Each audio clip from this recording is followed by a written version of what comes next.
Good morning, students. Welcome to EduCraft Academy, Crafting Young Minds. So, today we are going to start a new chapter for 10th standard ICSE students, and the subject that we are going to study is history.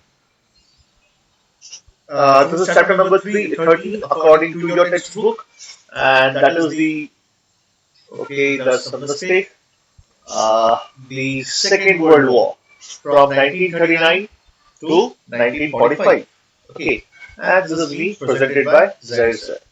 But before starting the Second World War, I need to make you understand the last consequence, or we can say the last effect of the First World War, which was left out to be taught, right? And that is the League of Nations, the formation of the League of Nations.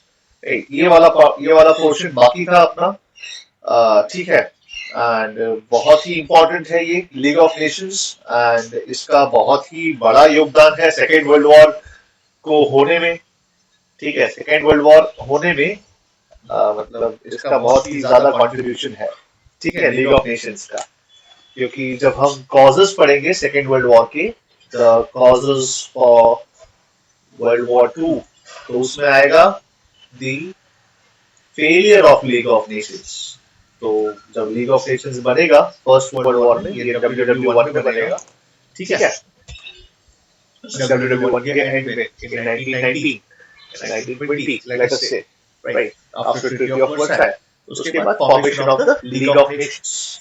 ठीक है, अब ये League of nations क्या है? Again ये है जो United Nations organisation है, जो यूएनओ है, ये इसका प्रीडेसेसर है। क्या है?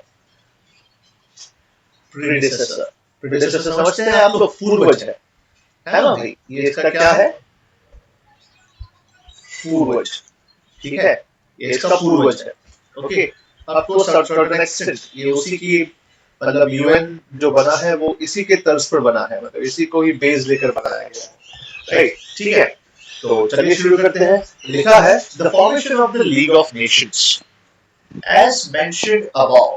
An important result of the Treaty of Versailles was setting up an international organization with the name League of Nations. It was set up on January 10th, 1920 by the then American President Woodrow Wilson, with its headquarters at Geneva in Switzerland. ठीक है, right? तो कुछ नहीं है, league of Nations जो LON है, इसको short form में ऐसे लिखेंगे, लीग ऑफ नेशंस। इसका एस्टैब्लिशमेंट कहेंगे just after the world war 1920 के आसपास हुआ था, एंड राइट, ओके, एंड उसके बाद इसका हेडक्वार्टर्स कहाँ है भाई? इसका हेडक्वार्टर्स है जेनेवा में, स्विट्जरलैंड, राइट? ठीक है, और ये स्विट्जरलैंड क्या है भाई? ये उस समय पे न्यूट्रल कंट्री था ड्यूरिंग द वर्ल्ड वॉर, और किसके द्वारा? अमेरिकन प्रेसिडेंट वुडरो विल्सन के द्वारा इसको स्थापित किया गया था। It was established by the American president Woodrow Wilson. और आपको पता होगा, भले ही ये एस्टैब्लिशमेंट कहेंगे कि प्रेसिडेंट ने, अमेरिकन प्रेसिडेंट ने किया है, लेकिन अगेन यूएसए या यूनाइटेड स्टेट्स जो है, it was not a part of league of Nations. No, ये लीग ऑफ नेशंस का पार्ट नहीं था, भले ही मतलब नो इसकी प्राइमरी कहीं कंट्रीब्यूशन है यूएसए का या प्रेसिडेंट का, लेकिन it was not a part of, this country was not a part of league of Nations, right? ठीक है, it had main 6 organs: the assembly, the secretariat, the league of council, the permanent court of international justice, the international labor organization and the mandates commission. ठीक है, अब यही mandate commission क्या करता है बेटा? यही मैंडेट कमीशन कहेंगे ब्रिटेन, फ्रांस, ठीक है, ये सभी को जो टेरिटरी थी ना, जो सीरिया या कहेंगे कि इजिप्ट वाली या फिर अफ्रीकन जो सारी के सारी टेरिटरीज थी, ठीक है, ये सारी के सारी टेरिटरीज, ये सब के सब कहेंगे कि जो बांटी गई थी, जो बांटने का काम किया था, वो किसने किया था?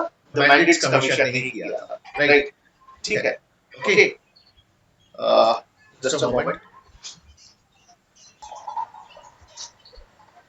सो जितनी भी कॉलोनीज थी, मतलब जितने भी हारने वाली कॉलोनीज थी, चाहे वो जर्मनी की कॉलोनीज हो, चाहे ऑस्ट्रिया हंगेरी की हो, चाहे वो ओटोमन एम्पायर की हो, राइट, वो जितनी भी कॉलोनीज थी, ये सारी कॉलोनीज जो डिवीजन का काम किया था, ठीक है, ये हारने वाली कॉलोनीज की, सॉरी, हारने वाली कंट्रीज की कॉलोनी का जो डिवीजन का काम किया था, वो इसी मैंडेट्स कमीशन ने किया था, राइट, ठीक है।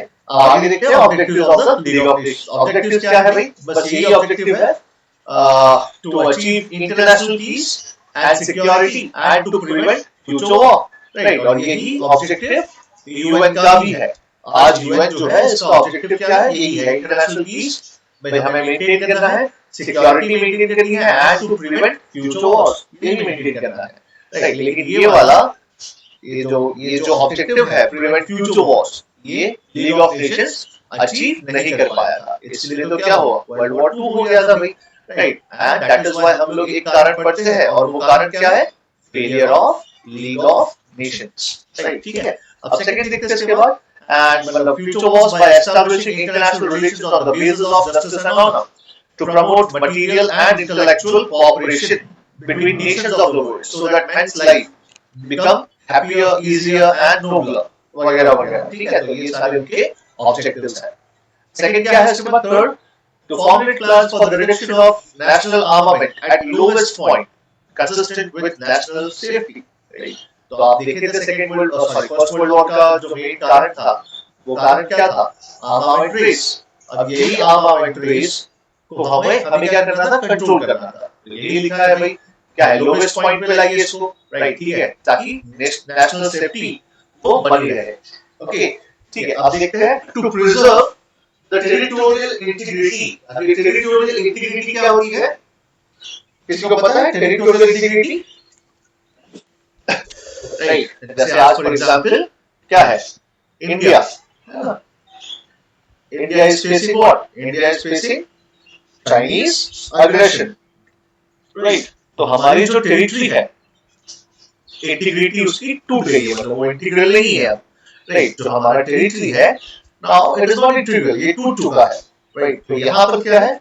यूएन के पास हम जा सकते हैं, kind of that thing, right. तो preserve territorial integrity and political independence of all the members of the League by following the principle of collective security, to provide for a peaceful change in the international relations and to reconsider international treaties which had become inapplicable and had become a hindrance to the peaceful international relations. ठीक है, तो बड़े बड़े वादे किए गए हैं, right, ये सब पूरे होते ही नहीं, क्योंकि कोई कंट्री जो है वो लीग ऑफ नेशंस की मानता ही नहीं है। उसके अपने कारण है, failure of league of Nations के अपने खुद के रीजंस है, व्हाई डिड इट फेल। लेकिन यहाँ तक अगर हम कहें तो कुछ भी ऑब्जेक्टिव्स जो है वो अचीव करने में वो सफल नहीं हुआ था, राइट। अब लास्ट पॉइंट है, to supervise the working of the mandatory system for promoting human welfare, right. So those are the points, ये आप अपने हिसाब से भी कर सकते हैं, ठीक है। या बाउंड्री रिलेशनशिप, इसको भी टेरिटोरियल इंटीग्रिटी कह सकते हैं इसको, ठीक है। अब नेक्स्ट आता है, ये बहुत इंपॉर्टेंट है, ये वाला जो पैराग्राफ है, ठीक है, ये कहीं ना कहीं हमें वर्ल्ड वॉर 2 का एक ग्लिम्स देता है। हालांकि it's a part of world war 1, ठीक है, राइट, लेकिन ये वर्ल्ड वॉर 2 का ग्लिम्स देता है हमें जब चैप्टर शुरू होने वाला होता है तब, राइट। क्या लिखा है? The failure of league of Nations in maintaining the peace in the world. The First World War came to an end in 1918. The world heaved a sigh of relief, harsh, like that, sigh of relief, कि harsh अब war खत्म हुआ। जो इतना बड़ा war था, तकरीबन 1 crore people died in this war, ठीक है, 1 करोड़ लोग मर गए। आप सोचिए कितना, और वो भी in the early of the 20th century, ठीक है, राइट। तो ये नहीं होना चाहिए था, लेकिन क्या है, 1 crore people died, तो it was in a true sense a world war, right, ठीक है। तो आप देखिए पेंडेमिक में भी इतने लोग नहीं मरे जितने वर्ल्ड वॉर में मरे हैं, ठीक है। तो ये चीज हुआ था, and the world heaved a sigh of relief, but it was not known that after 20 years Hitler and Mussolini will rise, and what will they do? They will again plunge the war, right, और Europe को पूरे के पूरे war में ये लोग धकेल देंगे, ठीक है।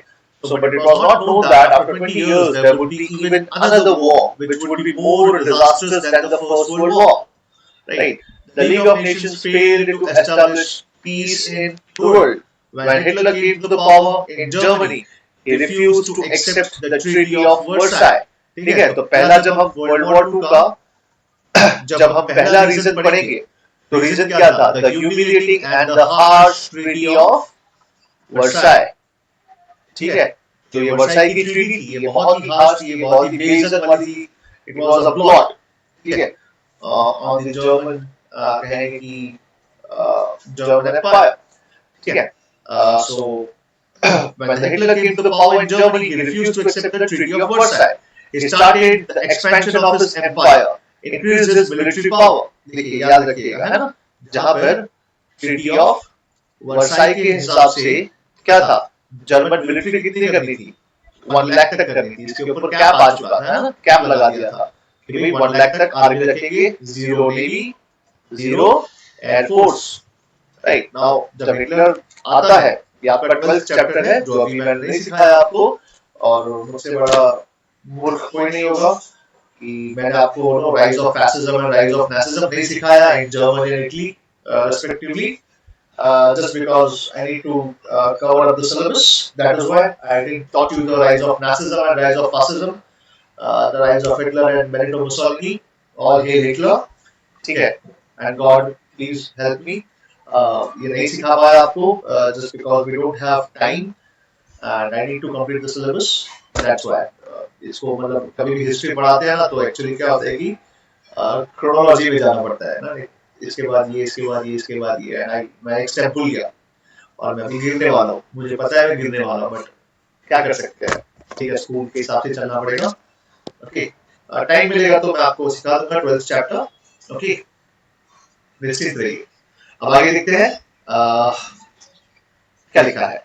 लिखा है कि जैसे ही वो पावर में आता है, जैसे वो डिक्टेटर बनता है, धीरे धीरे क्या करता है, ट्रीटी ऑफ वर्साई की सारी जो संधियां, जो मतलब जो प्रोविजंस थे, उसको एक के बाद एक कट करते जाता है। मुझे रैंगलैंड नहीं, इसको मिलिटराइज करो। अच्छा, नेवी, चलो इसको बढ़ाओ। ठीक है, एयरफोर्स बढ़ाओ। अच्छा, 1 लाख वाला मिलिट्री था, नहीं, चलो 6.5 मिलियन या 5.5 मिलियन कर दो। राइट, ठीक है, तो ये चीजें करने की शुरू करता है। मतलब धीरे धीरे ट्रीटी ऑफ वर्साई को मतलब नो एक तरीके से चैलेंज करते जाता है, और सारे के सारे पॉइंट्स जो लिखे थे, जो बहुत ही मतलब वन साइडेड थे, वो सभी को एकदम कैंसिल करते हुए आगे बढ़ते जाता है। ठीक है, राइट, एंड आगे देखते हैं। he started the expansion of the empire. Yes, he started the expansion of his empire. कैसे? जो चेक रिपब्लिक था, राइट, चेकोस्लोवाकिया था, एंड सडेंटेनलैंड था, लेट अस से। आपने नाम नहीं सुने होंगे अभी, क्योंकि अभी वर्ल्ड वॉर 2 नहीं सिखाया आपको। ये सारा के सारा चीजें ये एक्सपैंड करता है, मतलब आपका जो ओल्ड जर्मन जो एम्पायर है, ठीक है, ये उसको वापस लाना चाहता था एक तरीके से हिटलर। राइट, तो ये क्या करता है, एक्सपेंशन की नीति अपनाता है और आसपास के सारे एरिया कैप्चर करना शुरू करता है, जिसके अंदर चेकोस्लोवाकिया भी शामिल है और सडेंटेनलैंड भी शामिल है। एंड वर्ल्ड वॉर 1 के बाद जो ट्रीटी ऑफ वर्साई था, आपके बुक में दिया नहीं है, इसका इमीडिएट कॉज क्या होगा सेकेंड वर्ल्ड वॉर का, तो कहेंगे पोलैंड पे आक्रमण। ठीक है, और ये जो डेंजिंग है या डेंजिग है, वो आप देख लीजिएगा। डेंजिग कॉरिडोर जो है या डेंजिग का जो पोर्ट है, उसके ऊपर इसको कब्जा करना था और इसीलिए पोलैंड पे आक्रमण कर देता है, और इसका immediate cause second world War का यही बनता है। ठीक है, चलिए आगे देखते हैं। इसके बाद लिखा है soon Europe was divided into 2 rival groups. Yes, first world War में भी देखा था हमने, सेकेंड वर्ल्ड वॉर में भी देखा कि भाई यूरोप जो है वो 2 हिस्सों में, 2 हॉस्टाइल ग्रुप्स में या 2 राइवल ग्रुप्स में डिवाइड हो चुका था। ओके, ठीक है, सो 2 राइवल ग्रुप्स में जो डिवाइड हो चुका था वो यही था। And as a result of his aggressive policy, the Cold War had begun, and in 1939 it culminated the whole Europe into the whole world into the Second World War. ठीक है, तो लीग ऑफ नेशंस समझ में आया बेटा? Right, league of nations क्या है? League of Nations समझ में आया छोटा मोटा? राइट, उसके आप guys are you listening? Yes, okay, league of nations क्या था, समझ में आया? उसके पॉइंट्स आपको थोड़े बहुत याद करने हैं, कर लीजिएगा। पहले 2 पॉइंट बहुत इजी है कि भाई टेरिटोरियल इंटीग्रिटी करनी है, या फिर लेट अस से कि भाई फ्यूचर वॉर्स को प्रिवेंट करना है। ओके, अब नेक्स्ट देखते हैं इसके बाद the second world war. The first world war came to an end in 1918। The world heaved a sigh of relief. आपको लगेगा ये वापस से मैं पढ़ रहा हूँ, नहीं, ये सेकेंड वर्ल्ड वॉर का जो आपकी बुक है उसके हिसाब से लीग ऑफ नेशंस जो फर्स्ट वर्ल्ड वॉर था उसका लास्ट पार्ट था, वही सेम यहाँ पे चिपकाया हुआ है, तो मैं इसको रीड कर लेता हूँ। The world heaved a sigh of relief but was not known that after 20 years there would be another war which would be even more disastrous than the first one. The League of Nations failed to establish peace in the world. When Hitler came to the power in Germany, he refused to accept the Treaty of Versailles. He started the expansion of his empire and increased his military power. Soon Europe was divided into tribal groups. As a result of his aggressive policy, the Cold War began. And in 1939, it culminated into Second World War. मुझे लगता है मैंने repeat कर दिया वापस, ये ऐसे ही था, कोई नहीं। चलिए, अब यहाँ से बहुत सारे क्वेश्चंस आते हैं। आप देखिए बोर्ड एग्जाम्स में भाई causes of the WW1, causes of WW2, ये दोनों आते हैं, ठीक है। तो ध्यान रखिएगा, एटलीस्ट आपको 3 इंपॉर्टेंट कॉजेज याद रखने हैं, दोनों के 3 important causes. Okay, mind that, ठीक है। और फिर उसके बाद ट्रीटी ऑफ वर्साई, ठीक है, इसके पॉइंट्स याद रखने हैं। ये बोर्ड एग्जाम में डायरेक्टली क्वेश्चन आता है, mention the provisions of the treaty of Versailles, right, ठीक है। या फिर no territorial changes after WW1, ठीक है। WW1 के बाद जो टेरिटोरियल चेंजेस थे वो भी आपको याद रखना है, जैसे ऑस्ट्रिया हंगेरी ये डिवाइड हो गया, जर्मनी डिवाइड हो गया, जर्मनी कॉलोनीज डिवाइड हो गई, ऑटोमन एम्पायर खत्म हो गया, ये सारी चीजें आपको याद रखनी है, ठीक है। चलिए, अब देखते हैं the causes of the second world war. The following were the chief causes of the second world war. First one, dissatisfaction with the Treaty of Versailles, ठीक है, सबसे इंपॉर्टेंट वाला यही कारण था, ट्रीटी ऑफ वर्साई। आप देखिए ट्रीटी ऑफ वर्साई का जो पॉइंट्स थे, can you repeat that points, can someone repeat that points, treaty of Versailles please.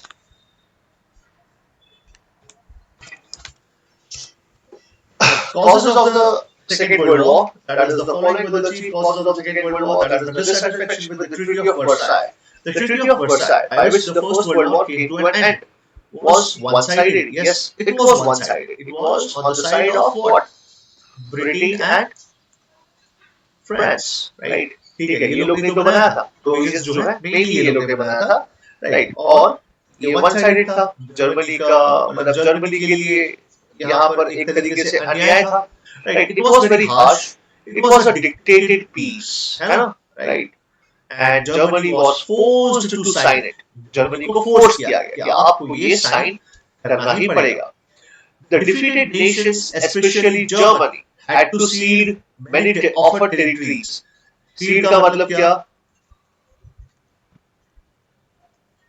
To give away, right? Germany had to cede many of her territories, and all her colonies were forcibly taken from her. Germany was divided into 2 parts for the benefit of Poland. ये बहुत important है, ठीक है भाई। आप जो यहाँ पर देख रहे हैं, देखिए शायद ये क्लियर दिखे आपको, लेकिन अभी तो फिलहाल इसको कंसीडर करिए, ये वाला मैप को, राइट। ये है आपका जर्मन एम्पायर, बहुत बड़ा एम्पायर है भाई, बाजू में ये रशिया है, ये ऑस्ट्रिया हंगेरी है, ये कब है? ये है भाई बिफोर वर्ल्ड वॉर 1, ठीक है, WW1, राइट, है ना, तकरीबन 1914 के आसपास, राइट। हम इसकी बात करते थे, तो यहाँ पर क्या होगा, यहाँ पर डिवाइड हो जाएगा, ठीक है, राइट। थोड़ा बहुत इस तरीके से डिवाइड हो जाएगा। तो आप देख सकते हैं यहाँ पर बाजू में, आप यहाँ पर देखिए जर्मनी डिवाइड हो गया और ये बना ईस्ट प्रशिया। ये क्या है? East Prussia. It's a part of Germany only, ये जर्मनी है। लेकिन यहाँ क्या बनता है बेटा? यहाँ बनता है पोलैंड, राइट। और पोलैंड में अगर आप देखेंगे तो यहाँ पर ये ग्रीन वाला जो दिख रहा है, ठीक है, ये वाला, इसको कहते हैं कॉरिडोर। कौन सा कॉरिडोर? तो कहेंगे डेंजिग, ठीक है। अब ये जिग है, ये आप लोग जरा क्लैरिफाई कर लीजिएगा अपने आप से। आपकी बुक में डेंजिग लिखा है, ठीक है, डेंजिग कॉरिडोर। सॉरी कॉरिडोर, और ये कॉरिडोर चाहता इतना सा पार्ट चाहता था हिटलर। हिटलर बोले जो मेरा है वो मैं लेकर रहूंगा, क्यों? क्योंकि मेरे को कनेक्ट करना है ना ईस्ट रशिया को, राइट? जैसे आप समझिए कि after just after the partition, ये थोड़ा बहुत भारत जैसा मैंने बना दिया, ठीक है? ये पाकिस्तान था, this was west Pakistan and this was east Pakistan, है ना? राइट, तो क्या है, वेस्ट पाकिस्तान को ईस्ट पाकिस्तान जाना हो तो कैसे जाएगा, जब इंडिया अलाउ ही नहीं करेगा कि आप मेरा लैंड रूट यूज ना करिए, आप मेरा एयर स्पेस यूज नहीं करेंगे, तो कैसे जाएगा वो, है? ठीक है, तो यही चीज यहाँ पर भी फेस हो रही थी, ठीक है? कि भाई साहब ये पोलैंड जो है ये इसको कनेक्ट करने देते, तो ये जर्मनी क्या किया, मतलब हिटलर क्या किया, हिटलर अटैक कर देता है पोलैंड पे, पूरा पोलैंड पे अटैक कर देता है। और आपको बता दूं रशिया भी इसमें साथ था, ठीक है? एक सीक्रेट पैक्ट किया था, it was a secret pact between Germany and Russia, ठीक है? बोले अपन दोनों मिलके क्या करेंगे, अपन दोनों मिलके जो है ये पोलैंड पे अटैक कर देंगे, ठीक है? राइट, ये यूएसएसआर और we can say Russia and Germany का ये प्लान था, क्योंकि यूएसएसआर को तो देखिए इसमें तो इंटरेस्ट था ही, ये बाल्कन स्टेट्स है, ठीक है? ये बाल्कन्स है, आपको मैं फर्स्ट वर्ल्ड वॉर में समझा चुका हूँ, राइट? यहाँ तो था ही इसका इंटरेस्ट, एंड दूसरा इंटरेस्ट जो था वो इसका फॉरवर्ड, सॉरी क्या हुआ बेटा, did anything happen, did I lost the connection?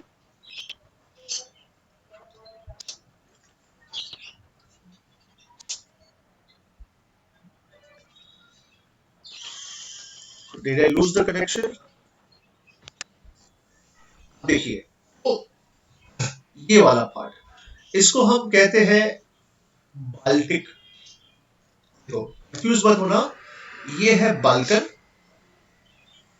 ठीक है? ये क्या है बेटा, बाल्कन स्टेट्स, और ये क्या है, बाल्टिक स्टेट्स। क्यों? क्योंकि यहाँ पर एड्रियाटिक सी यहीं कहीं पर है, राइट? यहाँ पर दिखेगा नहीं लेकिन ये बाल्टिक है, राइट? अब आगे देखते हैं, देखो आप देख सकते हो यहाँ पर ये सब क्या है, फॉरवर्ड पार्ट ऑफ रशिया है, ये देखो, है ना? ये देख सकते हो आप यहाँ पर ये वाला पार्ट, ये वाला portion resembling this one and this portion, right? आधा पोलैंड और आधा ये वाला, तो this portion is Poland, right? ठीक है, अब ये ऑस्ट्रिया हंगेरी क्या हो गया, चेकोस्लोवाकिया बन गया, यहाँ पर हंगेरी बन गया, ऑस्ट्रिया बन गया, तो ये सब चीजें हो रही थी। तो ये डिवीजन जो हो गया था इसको वापस लेना था, भाई जर्मनी को वापस लेना था, बस यही चीज था, और इसके लिए वॉर कर रहा था। अब आगे देखते हैं इसके बाद, थोड़ा और अच्छे से यहाँ पर आप देख सकते हैं from 1990 to 1929. Again, you can see here, this is Germany, this is East Prussia, which is a part of Germany, and यहाँ पर आपको जो violet कलर का जो दिख रहा है ये पार्ट, ठीक है, ये है क्या है भाई, डेंजिग, डेंजिग है, डेंजिग पोर्ट, डेंजिग कॉरिडोर, ठीक है? हिटलर को चाहिए था ये, एंड हिटलर इस पे अटैक करता है, and this becomes the immediate immediate cause of what, of the second world war, मतलब हिटलर अटैक करता है पोलैंड पे for the demand of Danzig corridor, ठीक है? हिटलर भाई साहब जो है चेकोस्लोवाकिया पे अपना कब्जा कर लेते हैं, और यहीं पर सडेटल लैंड है, वहीं पर वो कब्जा कर लेते हैं, ठीक है? ये चीजें हो रही है, ओके? चलिए अब आगे देखते हैं, अगेन वही चीजें मैंने वापस से 2-3 बार मैप, टाइम नहीं था तो 3-4 बार वही मैप चिपका दिया, उसमें अच्छा रिजोल्यूशन मिलेगा वो आप कंसिडर करिएगा, ठीक है? तो देखिए ईस्ट रशिया, अच्छा यहाँ पर देखो लिखा हुआ है Danzig, see you can see here Danzig है, और ये है बाल्टिक सी, और इसको बाल्टिक नेशंस कहते हैं हम लोग, ठीक है? And this were the part of this one Russia, right?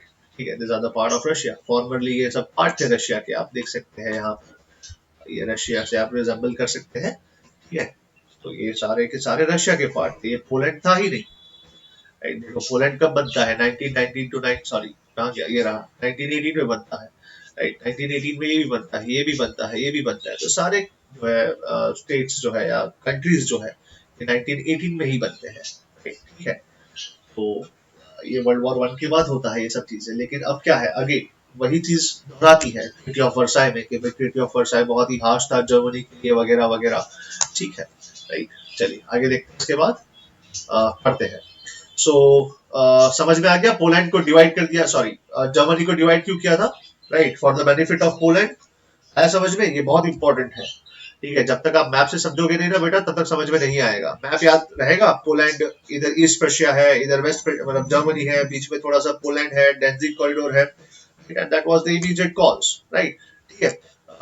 तो यहाँ पर लिखा है कि Germany had to cede many of her territories and her colonies were forcibly taken away from her. Germany was divided into two parts for the benefit of Poland. She was burdened with huge war indemnity. कितना भाई, 33 billion pounds या 33 billion dollars जो भी है, which she could never pay. Her military power was considerably reduced. The treatment meted out to her was based on the spirit of revenge. है, right, एक तरीके से बदला लेने की कोशिश की गई थी जर्मनी के साथ। भाई ये सब चीजें किया था, क्या किया था, जर्मनी को डिवाइड कर दिया था, उसके बाद भाई war indemnity 33 billion pound and military power को कंट्रोल कर दिया था। ये सब क्या था, एकदम ही हार्श था। And consequently that treaty created hatred in the minds of the Germans. It was a black spot, एक काला धब्बा था on the German and they wanted to wash it away and this could never be done without armament and such a war, such the war became quite inevitable, right? So this was the first thing जो आपको जानने की जरूरत है और ये बहुत important है। This is the Treaty of Versailles, right? It was a black spot, बहुत ही खराब ह्यूमिलेटिंग ट्रीटी था और जर्मनी या जर्मन पीपल या कहेंगे हिटलर, ये सब चाहते थे कि ये जो ब्लैक स्पॉट है इसको हम, काला धब्बा जो है इसको हटाए और किसी तरीके से ओल्ड जर्मन ग्लोरी को वापस लाए। ठीक है, राइट। अब जब ओल्ड जर्मन ग्लोरी को वापस लाने की कोशिश करते हैं क्या होता है, मुकी खाते हैं, सारे कंट्रीज जो है वो अटैक करना शुरू कर देते हैं। ठीक है, राइट, यही कारण था। अब सेकंड देखते हैं, the rise of Nazism in Germany. Nazism क्या है, नाजिज्म एक सोच है, ठीक है, फैसिस्ट एंड नाजी। आज भी आप समझिए इस चीज को, ये इतनी बुरी ताकती थी, ये इतनी खराब आइडियोलॉजी थी कि आज अगर मतलब आप सोचिए कि जर्मनी में, इनफैक्ट जर्मनी में ये भाई साहब को कोई याद नहीं करता, ये पूरी दुनिया याद करती है लेकिन जर्मनी में इसको कोई याद नहीं करता। Is a villain in Germany, क्यों, बस ये आइडियोलॉजी ही बहुत खराब था। ठीक है, इनका जो आइडियोलॉजी था ना, यही आइडियोलॉजी ये बहुत खराब था भाई। इटली पहले, जर्मनी पहले वगैरह वगैरह, ह्यूमैनिटी तो तेल लेने गया, इंसानियत तो बस गया भाड़ में, हमें चाहिए बस old Roman empire, old glory वगैरह वगैरह। ठीक है, और पूरा के पूरा मतलब वर्ल्ड इसमें आ चुका था, राइट। ठीक है, तो देखते हैं क्या लिखा है। लिखा है the democratic government could not succeed in Germany because of the French behavior. It gave rise to the dictatorship in Germany. मैंने कहा ना, वर्ल्ड वॉर वन खत्म हुआ था, उसके बाद जर्मनी को क्या घोषित कर दिया गया, वाइमार रिपब्लिक या वीवर रिपब्लिक। ठीक है, राइट। ये क्या है, ये एक डेमोक्रेटिक गवर्नमेंट है। जो कौन बनाया था, वहां के कैपिटलिस्ट लोग, टाटा, अंबानी, ठीक है, वहां के जो भी होंगे लोगों ने बनाया था, लेकिन ये सरवाइव नहीं कर पाता। तकरीबन 15 साल के बाद 1935 के आसपास, 1934 के आसपास क्या होता है, हिटलर क्या बन जाता है, कहेंगे कि जर्मनी का डिक्टेटर बन जाता है, तानाशाह बन जाता है, Kim Jong Un, right, Kim Jong Un वगैरह वगैरह इस तरीके से बन जाता है। अब आगे देखते हैं। It gave rise to the dictatorship in Germany, so the Nazi party easily progressed under the leadership of Hitler.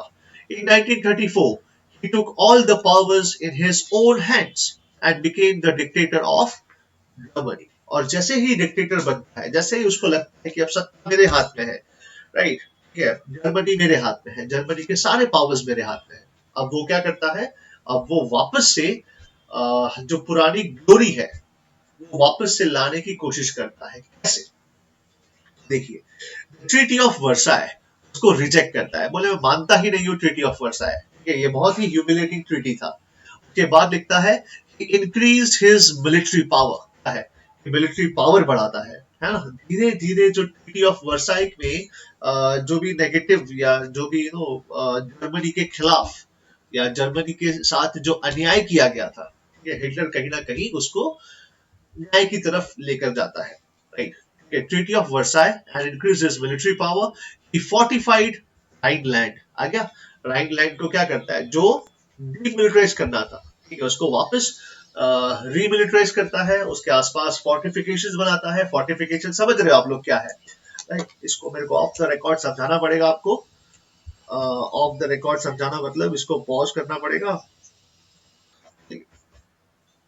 Of the record जो बताया वो किसी को शेयर मत करना, नहीं तो मेरे ऊपर एनएसए लग जाएगा, नेशनल सिक्योरिटी एक्ट, या यूएपीए लग जाएगा भाई, ठीक है, राइट। मैं डरता हूँ इस चीज से, आई हैव अ फ्यूचर, मुझे और पढ़ाना है बच्चों को, राइट। चलिए आगे देखते हैं क्या लिखा है। He rejected the Treaty of Versailles and increased his military power. He fortified the Rhineland and annexed Austria, Sudetenland and Czechoslovakia into his own empire.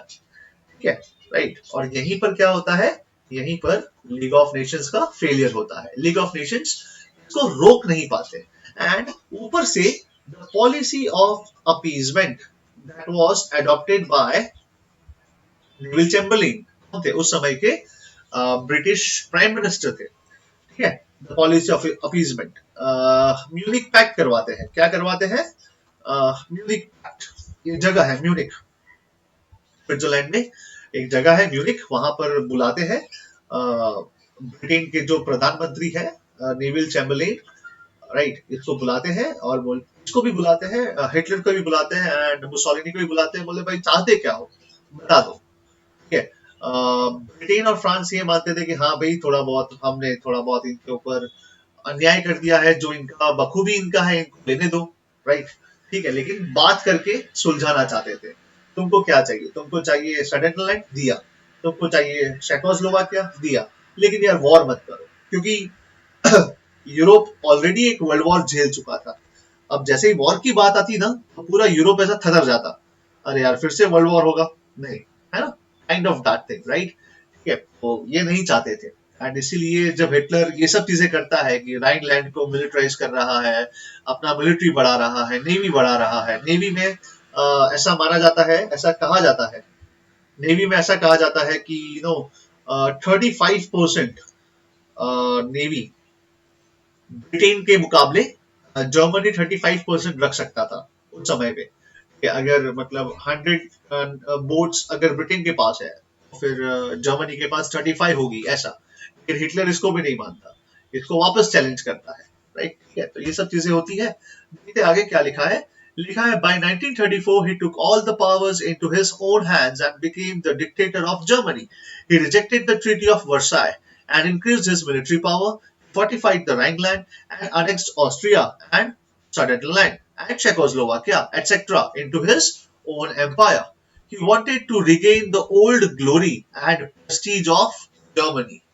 ठीक है, बस यही है, क्या है, he wanted to regain the old glory and prestige of German Empire and make it a world power. ठीक है, that was before 1914, ऐसा था, या before no 1870s के आसपास का जर्मनी उसको चाहिए था, राइट। ठीक है, in order to achieve its objectives, the Nazi party followed the path of the war. ठीक है, तो वॉर का पाथ अपनाती है, कौन अपनाता है, नाजी पार्टी, ठीक है। अब आगे देखते हैं इसके बाद नेक्स्ट पॉइंट क्या है। ये बता चुका हूं ऑलरेडी मैप्स आपको, ये देखिए चेकोस्लोवाकिया है, ये ऑस्ट्रिया है, तो जर्मनी क्या करता है भाई, ऑस्ट्रिया पे अटैक करता है। चेकोस्लोवाकिया का पार्ट है सडेटलैंड, तो वहां पर भी कैप्चर करता है, और ये तो भाई फाइनली कैप्चर कर ही देता है, और इसकी वजह से ग्रेट ब्रिटेन को अंदर आना पड़ता है, ठीक है। और ग्रेट ब्रिटेन फिर इसके बाद वर्ल्ड वॉर 2 शुरू हो जाता है, ठीक है। अब आपको दिख रहा होगा ये है अल्बानिया, अल्बेनिया, एंड इटली क्या करता है, इटली भाई साहब इसको कैप्चर करता है अल्बेनिया को, और यही कहीं पर अबाइसिनिया है, अबाइसिनिया नहीं मिल रहा, जाने दीजिए, अल्बेनिया अबाइसिनिया कैप्चर करता है इटली यहाँ पर। और नीचे अफ्रीका में, ये आपको अफ्रीका दिख रहा है नीचे, अफ्रीका में इथियोपिया है, ठीक है, ये कंट्री है, आपको पता होगा आज भी है ये, राइट, तो उसको भी कैप्चर कर लेता है। और लीग ऑफ नेशंस कुछ नहीं करता, बोले करने दो भाई, ठीक है, क्या कर सकते हैं, we don't have any other options. तो ये लोग इसको कंट्रोल, जर्मनी और इटली को कंट्रोल करने के लिए कुछ नहीं कर पाते, and that is my failure of league of nations. अब आगे देखते हैं इसके बाद, ये सब कुछ ऑलरेडी हम पढ़ चुके हैं, मतलब ये मैप्स देख चुके हैं हम लोग, राइट। अब आता है rise of fascism. I think time is up, यहाँ तक रखते हैं राइज ऑफ फैसिज्म। ये क्या है भाई, जैसा वो चाहता है ओल्ड जर्मन एम्पायर, ये भाई साहब चाहते हैं ओल्ड रोमन एम्पायर। हमें क्या चाहिए, रोमन एम्पायर पुराना वाला चाहिए, ठीक है। ये भी कैप्चर करता है, ये भी क्या कैप्चर करता है, अबाइसिनिया, अल्बेनिया वगैरह वगैरह कैप्चर करता है। ये भी एक तरीके से अग्रेसिव पॉलिसीज अपनाता है। Okay, right. आई होप यहाँ तक आपको क्लियर हो गया।